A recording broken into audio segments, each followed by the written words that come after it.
में बसाई गयोरी,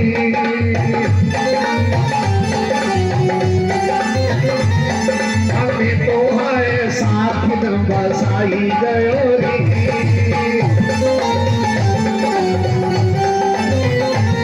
हमें तो सबके सब में बसाई गयोरी।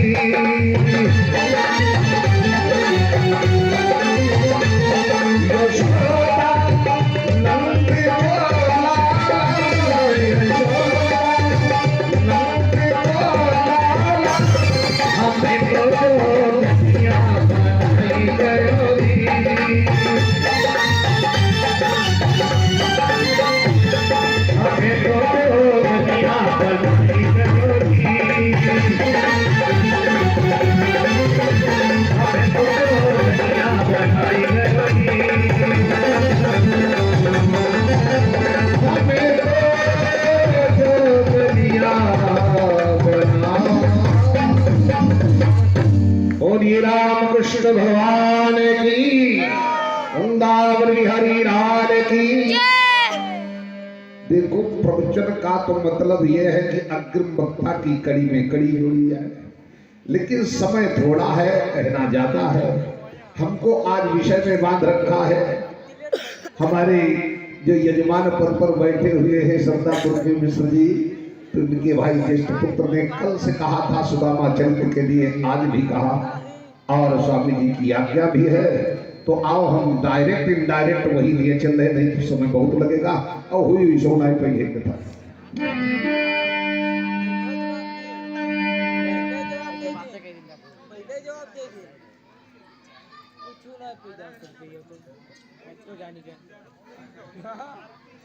ये भैया श्री गौतम जी टंकी वाले 201 रुपया,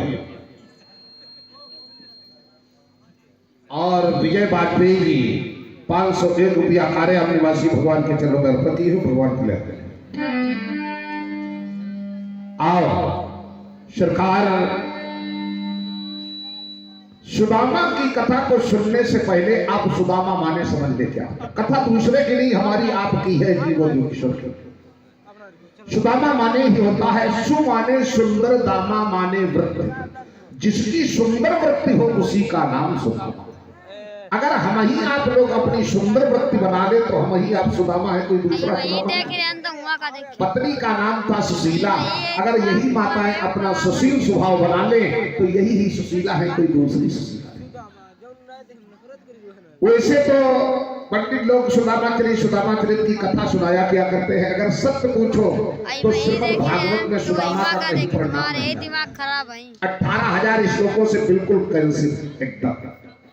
श्लोक भी देखो आया है कि कृष्ण से सखा कश्चित ब्राह्मणो ब्रह्मवित्तमा अविरक्त इंद्रियार्थेषु प्रशांतात्मा जितेन्द्रियः।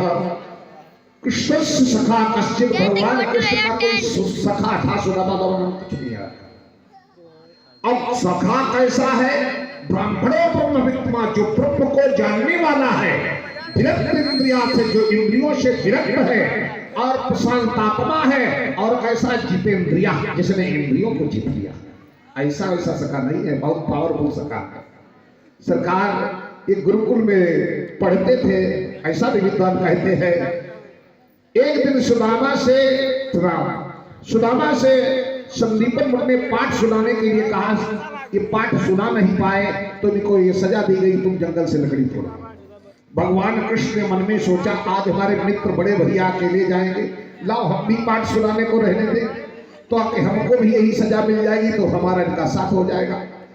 चाहते तो भगवान कृष्ण जिन्हें 64 कला का ज्ञान था सभी सुना सकते थे, लेकिन जानबूझ कर नहीं सुनाया, और वही इनको भी सजा दे दी गई।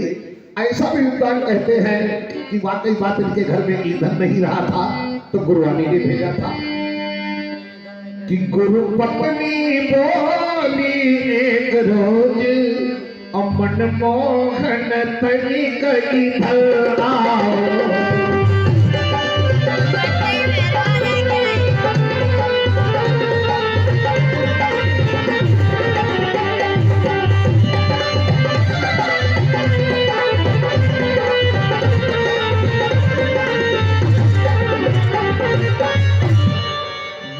पत्नी बोली एक रोज, मनमोहन तनिक इधर आओ, अब घर में ईंधन का नाम नहीं, और लाला कुछ लकड़ी ले आओ।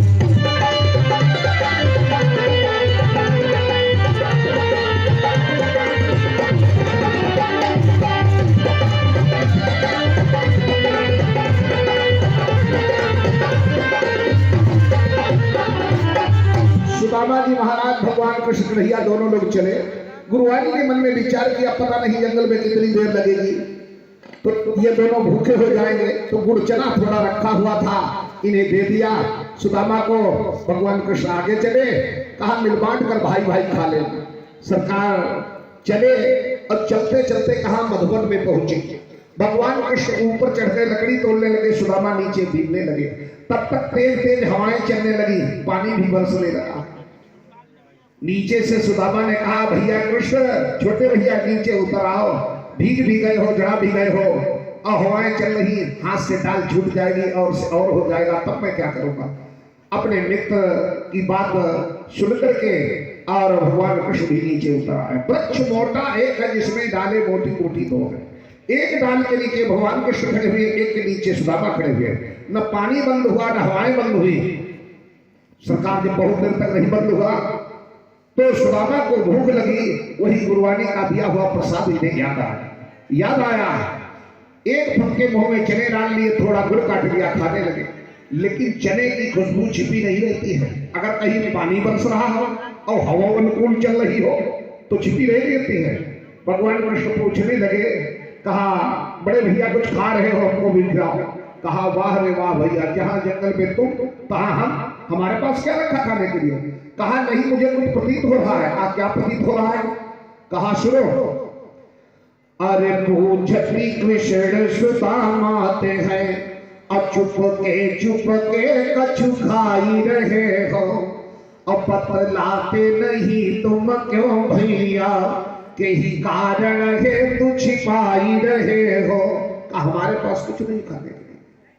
कहा और मुझे कुछ प्रतीत हो रहा है। कहा क्या? अरे बात चपा चप चापी रहे तुम, काहे हमें न बताई रहे हो।